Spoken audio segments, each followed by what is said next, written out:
दहशतवादी हल्ल्यामध्ये महाराष्ट्रातील 6 जणांचा मृत्यू झालेला आहे। महाराष्ट्रातील 4 मृत पर्यटकांचे पार्थिव मुंबईत आणलेले आहेत, तर पुण्यामध्ये मृतदेह 11:25 पोहोचणार आहेत।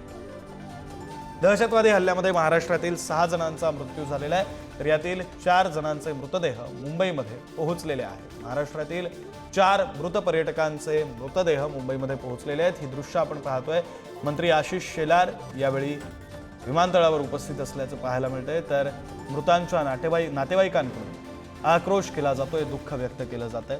त्याची ही दृश्य आपण पुढारी न्यूजच्या टीव्ही स्क्रीनवर पाहतोय। महाराष्ट्रातील 4 मृत पर्यटकांचे मृतदेह पार्थिव हे मुंबईमध्ये पोहोचलेले, तर 2 पर्यटकांचे मृतदेह हे पुण्यामध्ये पोहोचले। प्रतिनिधी सुशांत सावंत आपल्यासोबत फोन लाईनवरून जोडले गेलेले आहेत।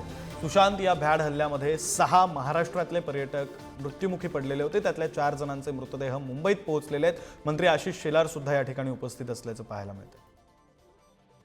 आपण जर बघितलं असेल तर पहलगाम येथील भ्याड दहशतवादी हल्ल्यात महाराष्ट्रातील एकूण 6 जणांना आपले प्राण जे आहेत ते गमवावे लागले होते। त्यामध्ये संजय लेले असतील, दिलीप दिसले असतील, त्यांचं पार्थिव जे आहे ते मुंबईत आणण्यात आलं। एकूण 4 जणांचं पार्थिव आता मुंबईत आणण्यात आलंय। 2घांचं पार्थिव जे आहे ते पुण्यात घेऊन दिलं जाणार आहे। मात्र आपण जर बघितलं असेल तर मुंबईत मंत्री आशिष शेलार असतील, मंत्री मंगलप्रभात लोढा असतील, हे विमानतळावर समन्वयासाठी गेले होते, तर पुणे येथील विमानतळावर माधवी मिसाळ यांच्याकडे जी आहे ती जबाबदारी देण्यात आली। आपण जर बघितलं असेल तर काल जो भ्याड हल्ला झाला होता, त्या हल्ल्यामध्ये जवळपास महाराष्ट्रातील 6 जणांना आपला प्राण गमवावा लागला होता। त्यानंतर राज्य सरकारने देखील तत्काळ पावलं उचलली। त्या ठिकाणी जे मृत झाले होते त्यांना भारतात मुंबईत लवकरात लवकर आणण्यासाठी खऱ्या अर्थाने प्रयत्न केले होते।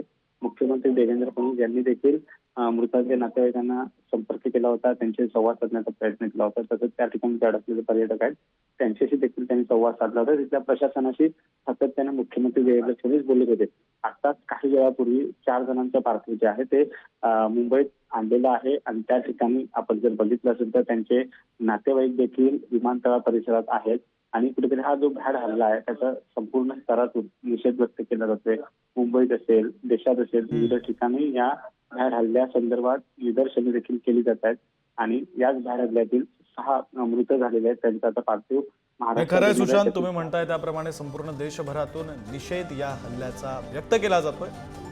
आताच्या घडीची बातमी, 4 जणांचे मृतदेह, महाराष्ट्रातील 6 जणांचा मृत्यू या हल्ल्यामध्ये झाला होता, त्यातल्या 4 जणांचे मृतदेह हे मुंबईमध्ये पोहोचलेले आहेत। महाराष्ट्रातील कोणत्या पर्यटकांचा मृत्यू झाला? दिलीप देसले, ज्यांचं वय 62 वर्ष, जे पनवेलमध्ये राहायला होते, निवृत्त सरकारी कर्मचारी ते आहेत, तर पत्नी वर्षा यांच्यासह फिरायला गेले होते। पत्नी, मुलगा, सून, मुलगी आणि जावई असा आता त्यांचा परिवार त्यांच्या पाठीमागे उरलेला आहे। संजय लेले, ज्यांचं वय 50 वर्ष, जे डोंबिवलीच्या विष्णुनगर परिसरामध्ये राहत होते, खासगी कंपनीमध्ये ते नोकरी करायचे। पत्नी आणि मुलासह ते फिरायला गेले। तर पत्नी कविता, ज्यांचं वय 46 वर्षे आणि मुलगा हर्ष, ज्याचं वय अवघं 20 वर्ष इतकं आहे, असा आता त्यांचा परिवार त्यांच्या पाठीमागे उरला। अतुल मोने, ज्यांचं वय 43 वर्ष, जे डोंबिवलीच्या ठाकूरवाडी परिसरामध्ये राहायला होते, जे रेल्वे कर्मचारी होते, तर पत्नी आणि मुलीसह ते फिरायला गेले होते। पत्नी अनुष्का आणि मुलगी रुचा असा त्यांचा परिवार आहे।